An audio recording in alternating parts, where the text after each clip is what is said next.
Au commissariat, Martin et Karim interrogent Simon au sujet du casier de Raphaël. Le jeune homme explique l'avoir forcé par erreur en pensant qu'il s'agissait de son ancien casier. En effet, il enseignait à la fac au semestre dernier et était venu récupérer des documents. Concernant l'empoisonnement des macarons, Simon déclare qu'il est innocent car il était chez lui toute la journée en télétravail. Pendant ce temps, Chloé, Camille et Maud sont au chevet de Raphaël lorsque celle-ci se réveille. Martin ne tarde pas à les rejoindre à l'hôpital. Il prend Camille à part pour la prévenir que Simon est suspect dans l'affaire qui concerne sa mère. Il lui conseille donc de prendre ses distances avec lui. De retour au commissariat, Martin fait le point avec Karim. Entre-temps, l'alibi de Simon a été confirmé.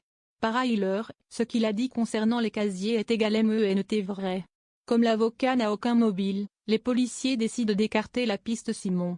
Ils cherchent donc le coupable parmi les clients de Raphaël. De son côté, Simon passe au cabinet de Raphaël et tombe sur Soraya. Il lui demande de pouvoir consulter le dossier d'un client commun qui doit comparaître pour fraude à l'assurance. Or, Soraya ne veut pas prendre cette responsabilité en l'absence de sa supérieure. À l'hôpital, Sébastien prend soin de sa fille qui lui confie qu'elle a l'impression d'oublier plein de choses. Il pense plutôt que c'est la fatigue. Raphaël est alors loin de se douter qu'un homme orchestre une campagne de haine en ligne à son encontre. En effet, il poste des avis négatifs sur la page de son cabinet qui vont de la critique aux insultes et même aux menaces. Après avoir fait l'amour avec Soisy, François souligne à quel point ils ont passé un bon moment la veille avec Martial à la Paillote. Soisy le confirme.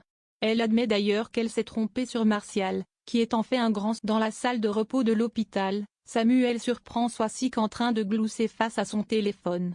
Il espère qu'elle va lui confier quelque chose de croustillant. Mais Soisy prétend qu'elle échange des messages avec François.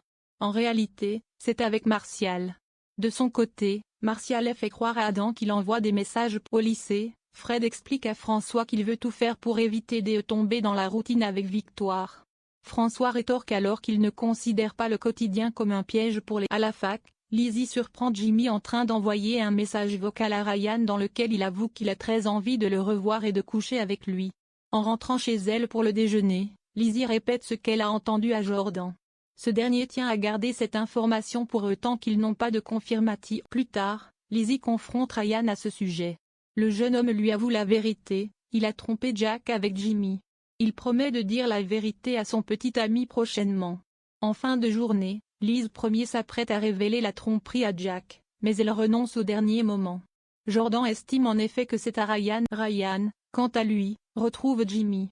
Après avoir couché avenue ici lui, il culpabilise vis-à-vis de Jack.